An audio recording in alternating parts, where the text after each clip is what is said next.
อนุโมทนากับพระคุณเจ้าหน้าที่ฝ่ายเทคนิคบอกว่าจะเป็นสถานีแม่ค่ายบนวัดพระธาตุเจ้าโดยสุเทพปุณก็ดีท่านมหาประสิทธิ์ที่อยู่บนสถานีแม่ค่ายเปิ้นก็เป็นคนเจียงไฮ้เหมือนกันไปฉันเข้าสองวันละต่างเมืองฝางเปิ้นก็ตุปีเลินท่านอาจารย์เจริญวัดพระธาตุม่อนปินอำเภอฝางตำบลโป่งน้ำฮ้อนต่างแม่แจ่มเปิ้นก็ท่านอาจารย์อุดรที่วัดบุพารามต้องขออนุโมทนาฝ่ายหินก็ท่านอาจารย์วิสุวัตรดูแลควบคุมมาไล่เลี้ยงแต่ละสถานีก็เป็นพระคุณเจ้าทั้งนั้นเนาะเปิ้นสละเวลากันทำงานหามรุ่งหามค่ำจิตใจจดจ่อจะได้พักเนอก็บ่ได้พักกลัวสถานีดับก็ศรัทธาก็จะเดือดหาห้องหาเอิ้นหาเป็นจะได้ดับไปเงียบไปบางทีคนเฒ่าบ่ฮู้ว่าดับไปเนี่ยหยัง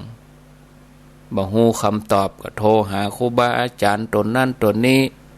แต่ละตนบางทีเปิ้นก็บ่ฮู้เพราะว่าเปิ้นอยู่วัดแต่ละตนเปิ้นก็อยู่วัดของเปิ้นอันนี้เตือนหน้าเนาะ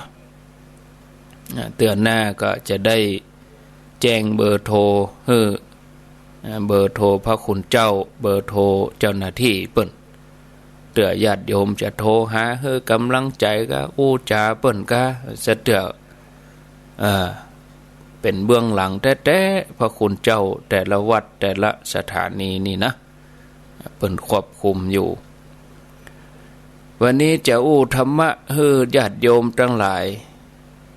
ก็หลายท่านก็คงจะได้ยินได้ฟังมานัก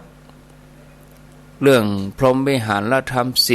4แต่ก็มาอธิบายแบบฉบับของอาตมภาพ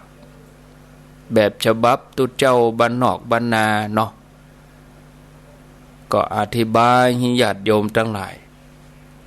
ก็เฮาจะยกตัวอย่างง่ายๆอย่าง1อย่างเมตตาพรหมวิหารธรรมนี่มี4ข้อเนาะเมตตากรุณามุทิตาอุเบกขาเมตตาก็คือเมตตาต่อคนต่อสรรพสัตว์ถึงหมดนะทั่วโลกเขาเนี่ยแผ่เมตตา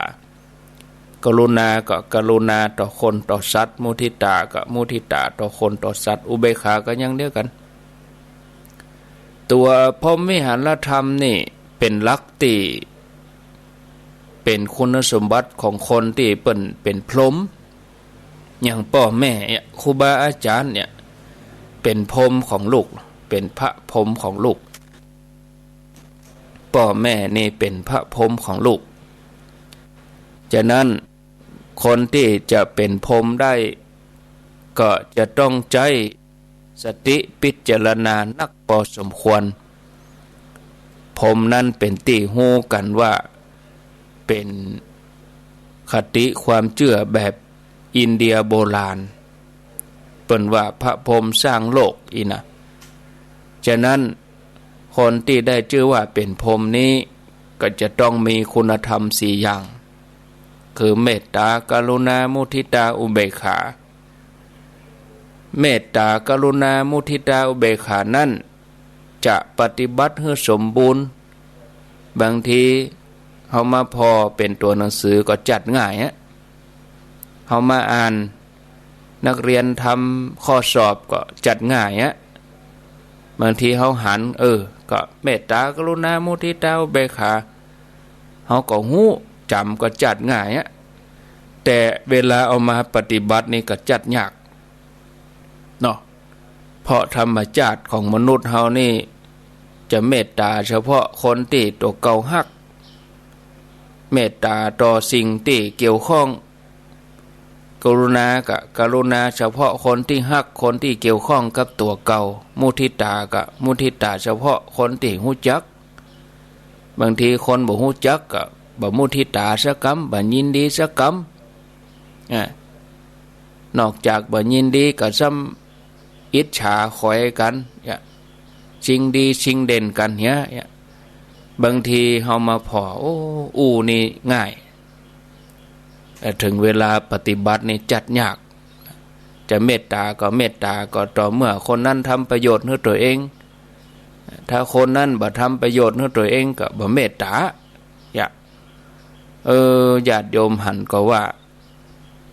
บ่ว่าจะเป็นเมตตากรุณามุทิตา3ข้อนี้ก็ยาก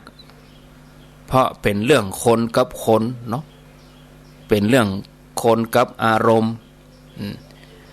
เพื่อมาถึงข้อที่4ข้อที่ว่าอุเบกขาก็ซ้ำยากเข้าไปใหญ่เนาะยากเข้าไปหลายเต่าเพราะอุเบกขานั่นเป็นเรื่องของคนกับธรรมะเนาะหรือว่าคนกับหลักการหลักเกณฑ์ต่างๆโดยธรรมชาติของมนุษย์เฮา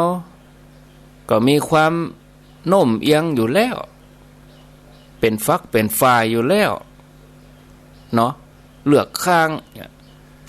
บ่บวกก็ลบบ่ลบก็บวกบ่สูงก็ต่ำบ่ดำก็ขาวบ่ขวาก็ซ้ายบ่ชันก็เถอะโดยธรรมชาตินะเนาะเอาง่ายๆอย่างคนไปเชียร์กีฬาก็ต้องเชียร์ฝ่ายตัวเองอย่างเฮาเอาลูกเฮาไปแข่งสอบก็ต้องเชียร์ลูกเฮาจะไปเชียร์ลูกคนอื่นก็บ่เชียร์กะทหารเป็น100เวลาเปิ้นเฮอไปเยี่ยมวันที่เปิ้นเฮอญาติไปเยี่ยมทหารใหม่ทหารเกณฑ์เฮาก็ต้องจ้องพอกับลูกเฮาลูกเนนไปบวชจะเป็น50-60เฮาก็ตาก็ต้องเซาะพอกับลูกเฮาน่ะเอาง่ายๆอย่างเปิ้นบิณฑบาตเนาะเนนบวชใหม่ๆเนนเป็น100พ่อแม่ก็ต้องแหนใส่บาตรลูกตัวเก่านะญาติโยมทั้งหลายเป็นอย่างนี้อุเบกขาคนที่จะปฏิบัติได้นั่นก็จะต้องเป็นคนที่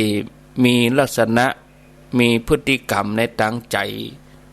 สามารถจะพอทะลุสมมุติบัญญัติไปทะลุป้องไปเลยง่ายๆก็คือเป็นคนที่พอโลกกว้างเนาะเหนือสิ่งที่เป็นกู่ตรงข้ามเนาะเหนือทุกสิ่งอย่างหมดเหนือขาวเหนือดำเหนือซ้ายเหนือขวา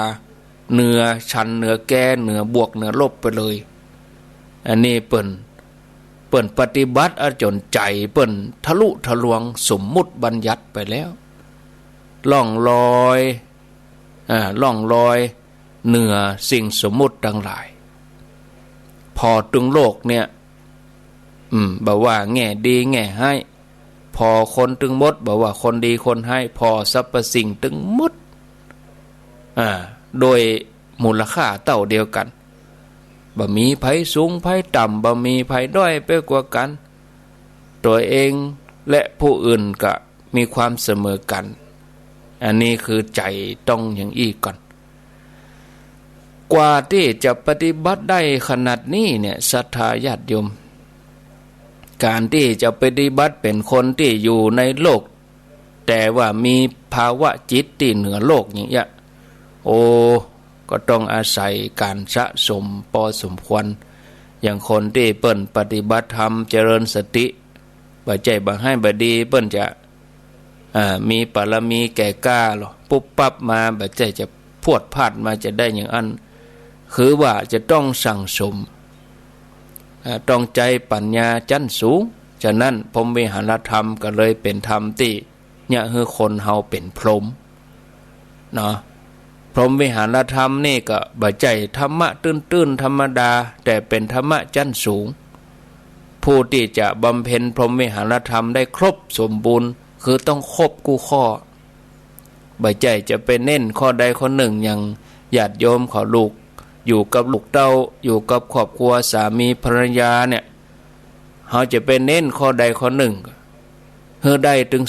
4อย่างบางทีเขาเลี้ยงลูกเขาก็เมตตาแต่เนอกรุณาแต่เนอ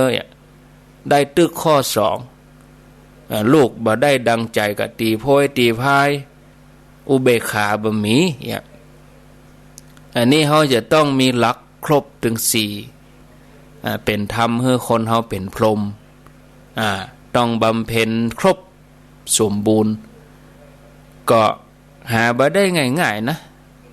แต่ว่าถ้าไผได้บำเพ็ญพรหมวิหารธรรมสมบูรณ์ก็ต้องถือว่าคนนั้นมีคุณค่าเท่ากับเป็นพรหมนะเพราะคนนั้นก็เปิ้นก็สามารถสร้างโลกสร้างชีวิตสร้างความห่มเย็นให้กับตัวเก่าที่เฮาว่ากันว่าห่มเย็นเป็นสุขนั่นน่ะคำว่าห่มเย็นเป็นสุขนี่คือตัวพรหมที่ปกห่ม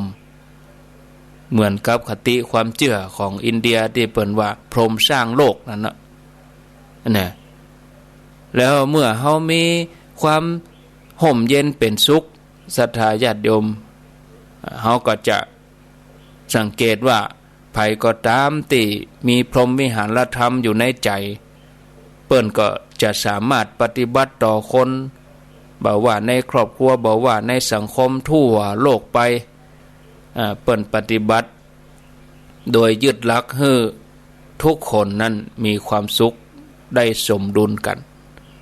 เนาะเอาจะโดยสรุปก็คนที่จะปฏิบัติพรหมวิหารธรรมในหัวใจได้ดีก็จะต้องมีสติปัญญามีจิตหลุดพ้นจากอวิชชาคือความบ่ฮู้ความมืดทั้งหลายเนาะกรุณาก็คือการได้มีความอินดูความฮักปฏิบัติโดยพรหมวิหารธรรมสมบูรณ์เนาะศรัทธาญาติโยมอุเบกขานี่เป็นเรื่องที่คนจำนวนนักปฏิบัติยากทั้งที่ปฏิบัติได้ยากถึงอย่างนั้นก็ยังปฏิบัติกันผิดนะศรัทธาญาติโยมนะอันนี้เขาก็มารายละเอียดกันพรหมวิหารธรรมถึง4อย่างเนี่ยจะต้องปฏิบัติสอดคล้องกันตามสภาพแวดล้อมอย่างเมตตา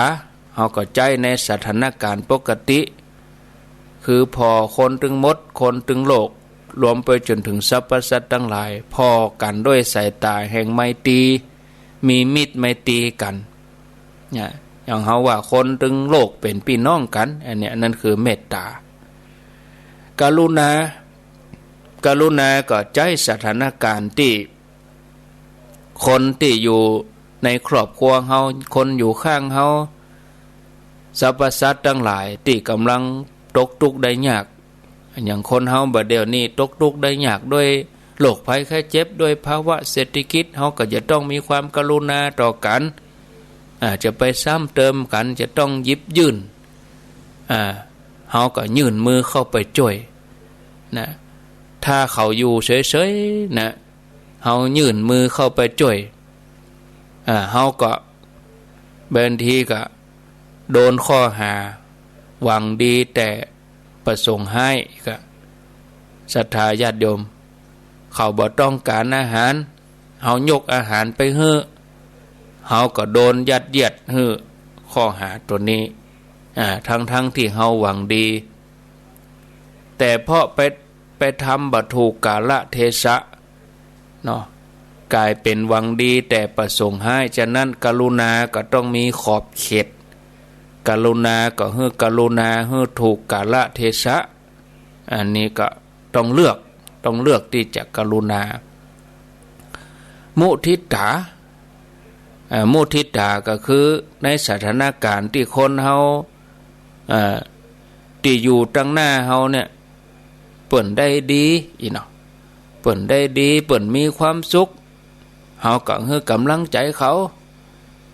เนี่ยอย่างต้องให้กำลังใจเขาเพราะว่าถ้าเฮาบ่เข้าใจแห่งให้กำลังใจของเฮาจะเปลี่ยนจากมุทิตาเป็นริษยาเป็นอิจฉาบางทีก็จะทนต่อคนงามความดีของคนอื่นบ่ได้หันคนอื่นเปิ้นได้ดิบได้ดีหันคนอื่นเปิ้นทำดีบางทีถ้าเฮาบ่แห่งมุทิตาเนี่ยใจมันจะเปลี่ยนถ้าใจเปลี่ยนเป็นอิจฉาแล้วก็กำลังก็จะยุ่งแล้วเนอะถ้าปล่อยให้เป็นอิจฉาความริษยาก่อตัวขึ้นในใจ ตัวนี้ก็จะเผาใจเฮาหำมะเผาใจเฮาเป็นจุนเอาไปเอามาก็จะลุกลามลุกลามไม่จิตไม่ใจของเฮาซึ่งความอิจฉาหรือว่าความริษยาเนี่ยจะตุยตัวนี้ก็เป็นตัวกิเลสอย่างหนึ่งพระพุทธเจ้าในทางพระพุทธศาสนาเปิ้นก็แนะให้มีมุทิตากันคำว่ามุทิตาคือพลอยยินดีเพื่อจะป้องกันความอิจฉาป้องกันความริษยาเนาะตัวมุทิตานี่เป็นการยกระดับจิตของเฮาให้สูงยกระดับจิตสูงคือปรารถนาให้คนอื่นเปิ้นได้ดีเมื่อหันคนอื่นเปิ้นได้ดีกว่าเฮาก็คือเฮาฝึกใจของเฮาเป็นโพธิสัตว์น้อยๆนะมุทิตาเนี่ยจะเป็นห้อยต่อเนี่ยคือคนเป็นพรหมเป็นโพธิสัตว์ถ้าเฮาหันคนอื่นเปิ้นได้ดีแล้วเฮาก็มาพออันมาดวัดเข็มมาพอเข็มไม้อย่างเฮาพอเข็มไม้ของอันความฮ้อนเนาะประหลอดเนี่ยพอเข็มไม้ว่ามันกระดิกอย่างใดเนี่ยก็เข็มที่เฮาพออย่างเข็มไม้ลดเนี่ยกระดิกด้วยอย่างด้วยอิจฉาก็ด้วยริษยาก็ถ้าว่ากระดิกไปใจมันบ่ม่วนแล้วได้ยินข่าวคนนั้นคนนี้เอาไปอิจฉาเปิ้นแสดงว่าเฮานี่ตกอยู่ภายใต้อำนาจของตัวกิเลสนี่แล้วถ้าพัฒนาขึ้นไป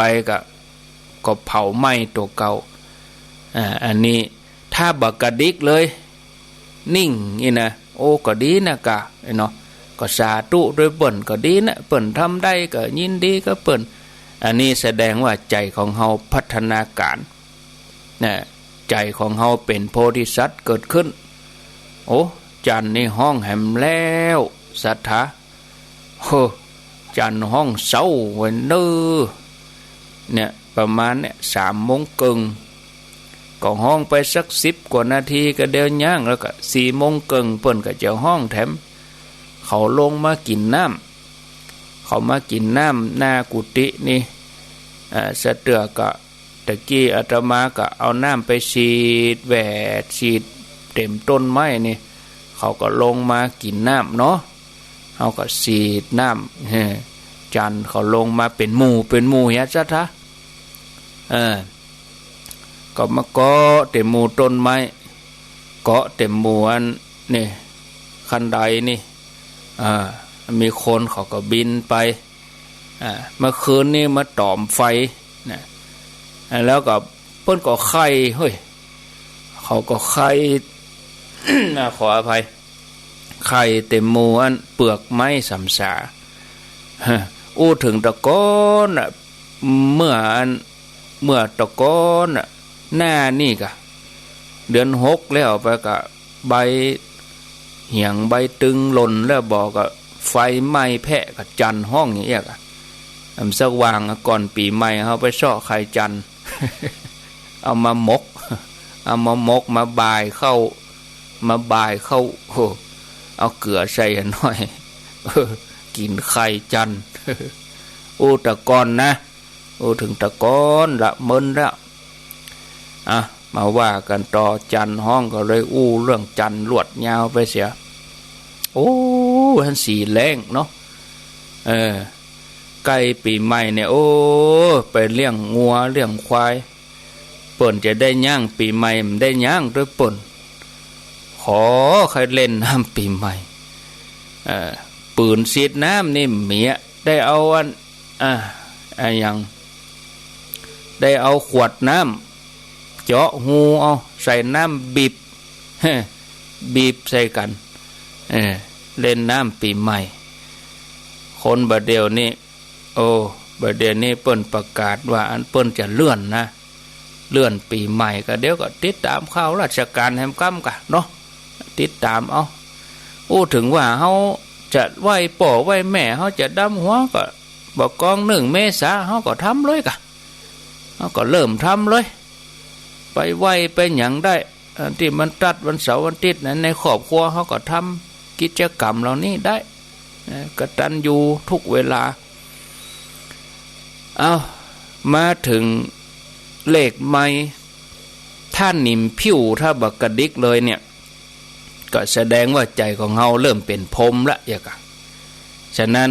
ไผใครเป็นโพธิสัตว์ไผใครเป็นพรหมก็เฮือบำเพ็ญมุทิตาจิตนักๆเนาะ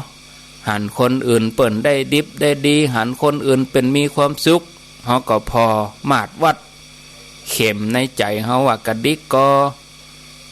ถ้าบักกระดิกถ้าลบไปเลยโอ้เบิกบานผ่องใสยินดีก็เปิ่นก็เหมือนสายฝนที่ตกลงมาฝนตกลงมาก็ทำให้ผืนแผ่นดินนั้นจุ่มเนาะก็เดี๋ยวก็เฮ็ดกาอย่างข้าวดอกไม้ก็ดกต้นไม้ก็ยังงอกออกมา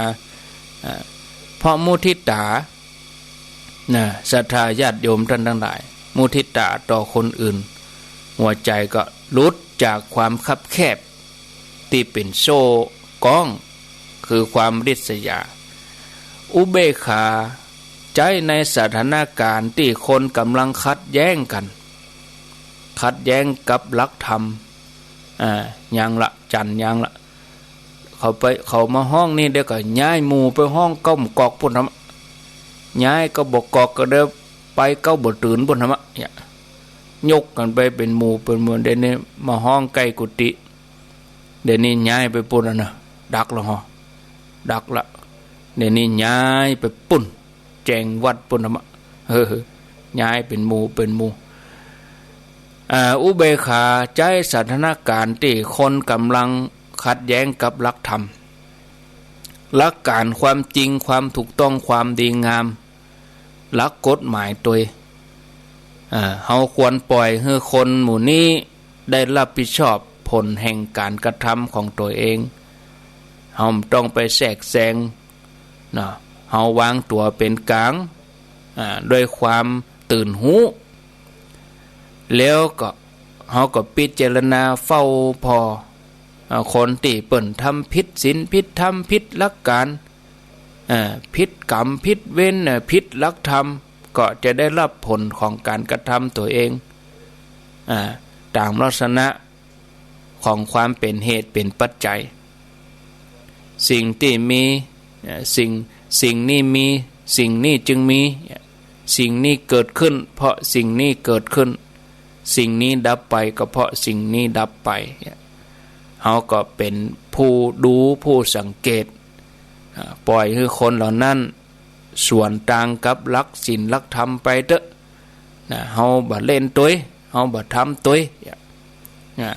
อุเบกขาก็วางตัวเป็นกลางอย่างเงี้ยจะได้ใจปัญญาชั้นสูงขึ้นไปเพราะมีคนจำนวนนักที่พยายามจะวางตัวเป็นกลางแต่เนื่องจากขาดสติพิจารณาการพยายามวางตัวเป็นกลางเลยกลายเป็นการปล่อยปะละเลย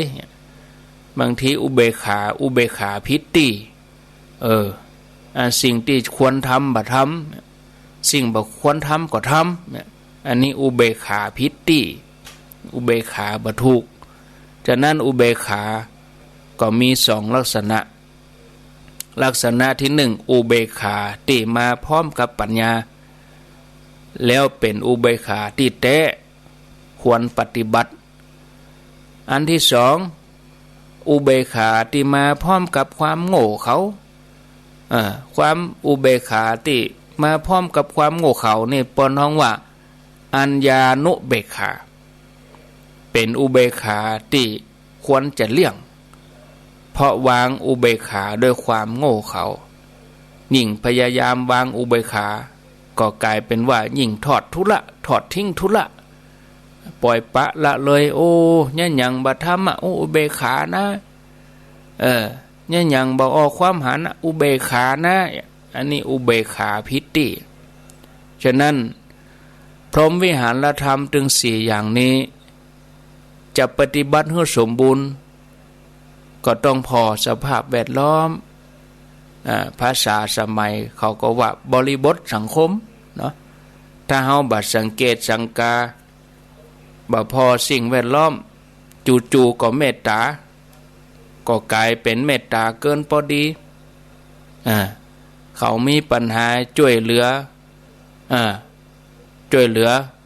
ก็กลายเป็นการแบกภาระมาแทนเขาได้ดีมีสุขเขาไปมุทิตาบ่ถูกกาละก็ทำให้คนที่เฮามุทิตานั้นเป็นหลงตัวเองเนี่ยเหลิงเหียอุเบกขาก็หมอกพอให้พอดีก็ใจปัญญาพิจารณาบ่ใจไปถอดทุละ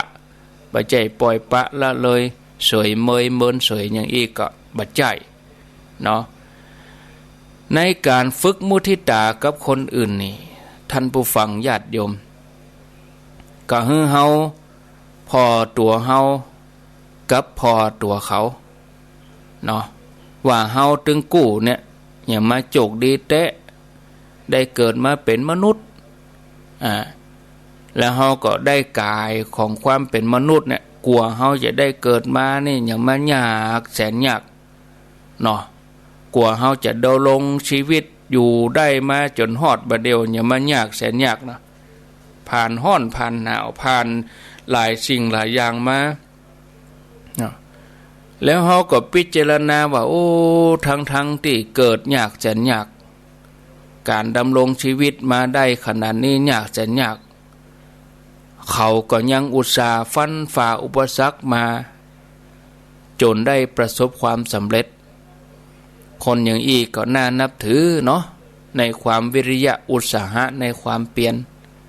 เขาก็ขอชื่นชมเอกะแล้ววันหนึ่งเขาก็ต้องพยายามพัฒนาตัวเก่าให้เหมือนเขาอันเนี้ยคือพอกว้างๆนะแล้วเขาก็บ่อิจฉาริษยาเพราะอันยังเพราะเขาก็คือเปื้อนห่วมโลกเหมือนเดียวกับเขาก็คือเปื้อนห่วมเกิดแก่เจ็บตายเนี่ยเนาะคือพอคนที่อยู่ตัดหน้าเฮากูโคนเนี่ย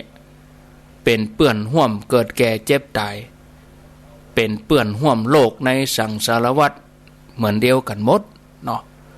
การที่เฮาจะไปรังเกียจรังงอนชิงชังเขาไปอิจฉาริษยาเขาก็เฮากำลังเกลียดกำลังโคตรเปื้อนร่วมโลกเฮานะแล้วคนที่เฮากำลังอิจฉากำลังจังกำลังเกลียดอยู่หั่นสุดท้ายมันก็จากกันไปต่างคนต่างไปบ่เปิ้นก็เฮาบ่เฮาก็เขาจะโวยจะจ้าก็แล้วแต่เวลาเนาะฉะนั้นเฮาบ่ต้องไปทำร้ายตัวเองแล้วเฮาก็บ่ต้องไปทำร้ายเขานะอันที่จริงถ้าเฮาไปคิดอย่างนั้นก็เป็นการทำร้ายตัวเองนั่นน่ะเนาะเรื่องอันหยังเฮาจะไปทำร้ายตัวเฮาเนาะศรัทธาญาติโยมอันนี้คือหลักของมุทิตาถ้าเฮาคิดอย่างนี้ได้ใจเฮาก็เบิกบานเนาะเหมือนดอกไม้ดอกบัวดอกไม้อันหยังทันทีที่แสงตะวันส่องมาก็เป่งบานนะดอกตูมก็เป็นดอกบานนะถ้าดอกไม้ตุมอยู่ตลอดบ่เปิดบ่บานถึงปีถึงแล้งก็เดี๋ยวก็เหี่ยวก็เดี๋ยวก็เน่าอะเนาะใจเฮาก็เหมือนเดียวกันนะถ้าว่าดอกนั้นบ่บานเห็นเลยก็ดอกไม้นั้นก็บ่สมบูรณ์เนาะความสมบูรณ์ของดอกไม้ก็อยู่ที่ความเบ่งบานเมื่อเบ่งบานตามเวลาเหมาะสมสุดท้ายก็ร่วงโรยไปเนี่ยศรัทธาญาติโยมความสมบูรณ์ของคนเฮาเนี่ยก็สมบูรณ์ด้วยจิตใจที่เบิกบานอาจจะไปอิจฉาริษยากันเนาะความอิจฉานั่นก็เหมือนคุกนะเหมือนคุกเหมือนตารางถ้าเฮาเติมอุเบกขาเข้าไปความพลอยยินดีเข้าไปจิตใจของเฮาก็เบิกบานศรัทธาญาติโยมนะอันนี้ก็ฝากท่านผู้ฟังทั้งหลายเนาะมีเวลาแถม20 นาทีก็ จะอู้ถึงสาระธรรมะนี่แหมน้อยเนาะมีเวลาพอดีก็จะยกเรื่องในสมัยพุทธกาลในสมัยพระพุทธกาลพระพุทธเจ้านี่พระองค์มีอัครสาวก2 รูปเนาะอัครสาวกซ้ายขวาท่านทั้งสองนี่ก็จ่วยงานพระพุทธศาสนางานเผยแผ่สนองงานพระพุทธเจ้าได้อย่างแข่งขันอัครสาวกเบื้องขวาก็คือพระสารีบุตรอันนี้เปิ้นเป็นเลิศทางด้านปัญญาอัครสาวกเบื้องซ้ายชื่อว่าโมคคัลลานะอันนี้เป็นเลิศทางด้านมีฤทธิ์เนี่ยศรัทธาญาติโยมท่านผู้ฟังมหาสาวกทั้งสองนี่เปิ้นก็มีความสามารถสูงเนาะมีศักยภาพสูงในการที่จะแบ่งเบาภาระในการพระศาสนาแบ่งเบาภาระพระพุทธเจ้าถ้าเราจะเทียบกับเหมือนแม่ทัพมีฝ่ายบู้ฝ่ายบุญเนาะที่มีชื่อเสียงเนาะพระพุทธศาสนาเนี่ยที่เกิดขึ้นมาเผยแผ่มาจนถึงฮอดเฮาปัจจุบันเนี่ยก็เป็นศาสนาแห่งปัญญาคือเสรีภาพในการนับถืออันนี้เฮาก็ใจสติพิจารณาได้ใจหลักการเปิ่งตัวเองอัตตาหิอัตโนนาโถในการทำมาหากินเบื้องต้น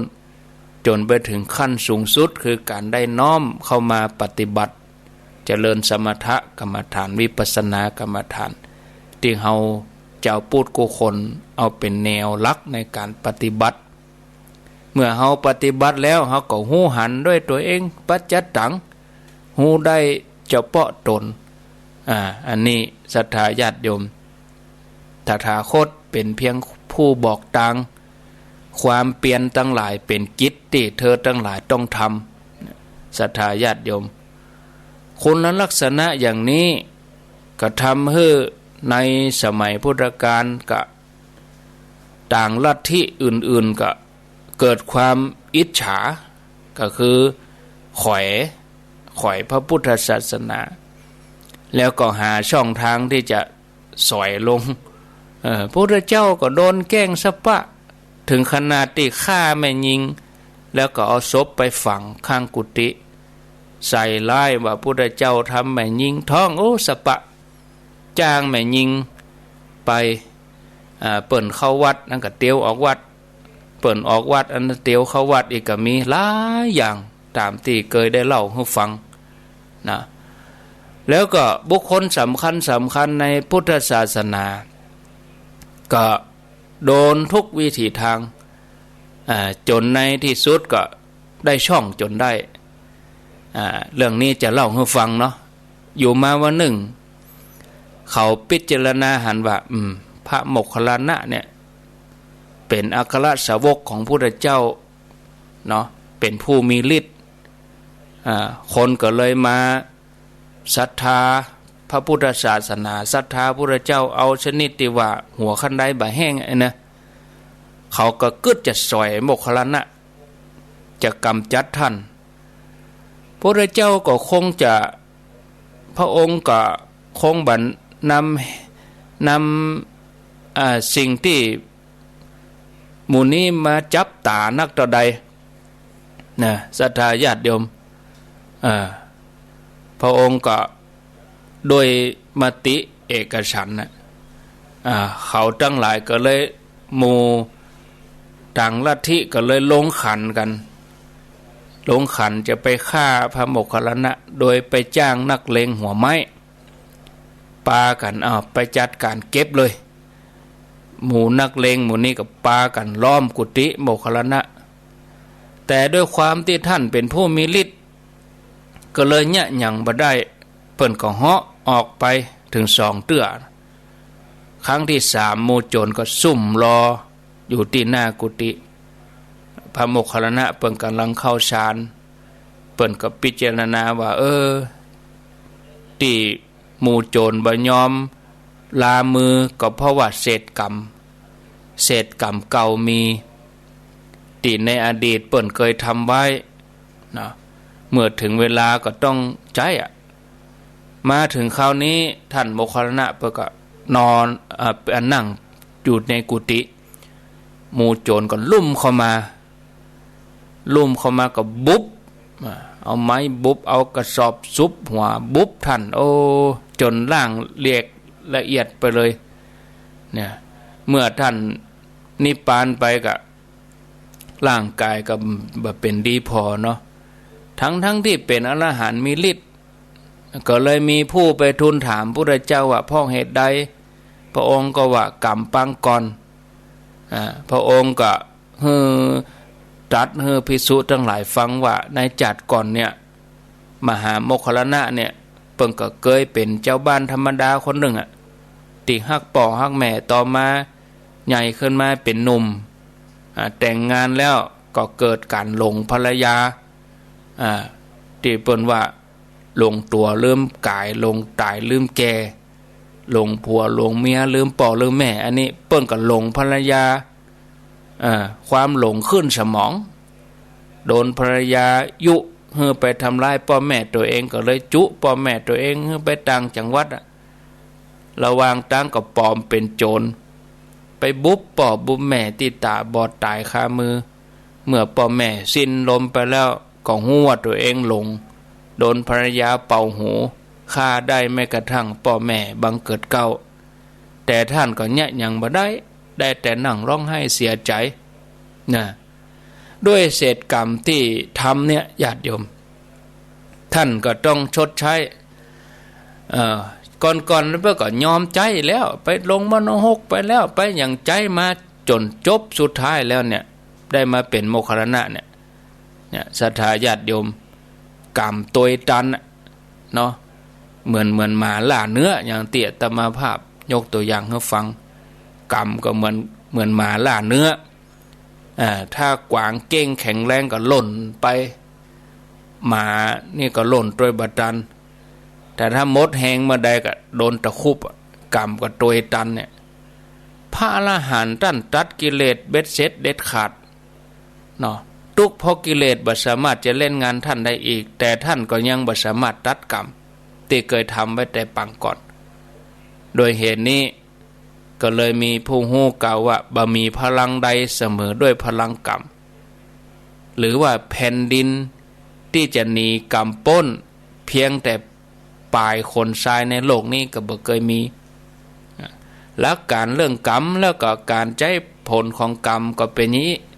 ศรัทธาญาติโยมท่านสาธุชนทั้งหลายนะอันนี้เอาเกิดมาก็เพื่อจะอยู่พิจารณาศรัทธาญาติโยมเขาก็ประพฤติปฏิบัติของเขาไปนะตามที่ครูบาอาจารย์เพิ่นได้แนะนำบอกกล่าวเนาะในเรื่องความคิดของแต่ละคนบางทีก็ห้ามบ่ได้แต่เขาก็ต้องพอว่าตามแนวทางที่ถูกต้องคิดจะได้ให้ถูกต้องถ้าเขาคิดแล้วเขาเกิดอวิชชาคือความบ่ฮู้พุทธขึ้นมาถ้าจิตเข้าไปยึดติดไหนยิ่งปรุงแต่งเข้าไปแหมดวงจิตเขาก็จะต้องเกิดเป็นตัวตนขึ้นมาแหมเหมาะเกิดเป็นอัตตาขึ้นมาแหมเหมาะอวิชชาครอบงำไปก็ซับซ้อนขึ้นมาฉะนั้นเมื่อจิตเขาเกิดอวิชชาซ้อนขึ้นมาจะมาเป็นจั่นบางทีจัดหนึ่งไปสู่จัดหนึ่งข้ามภพข้ามจัดก็มีตัวอวิชชาเนี่ยความยึดมั่นถือมั่นมันก็จะเพิ่มขึ้นไปเลยดวงจิตวิญญาณกับบางทีก็จะต้องวนเวียนอยู่เนี่ยเวียนตายเวียนเกิดอยู่ในสังสารวัฏเนี่ยหาทางที่จะลุดจะพ้นปะวิชาก็คือความมืดความบ่ฮู้ความหลงผิดเข้าใจผิดถ้ายึดเข้าที่ไหนปรุงเข้าที่ไหนเกิดเป็นตัวตนขึ้นมาเพราะว่าดวงจิตนั้นจะต้องเวียนว่ายแต่เกิดในมิติแห่งความคิด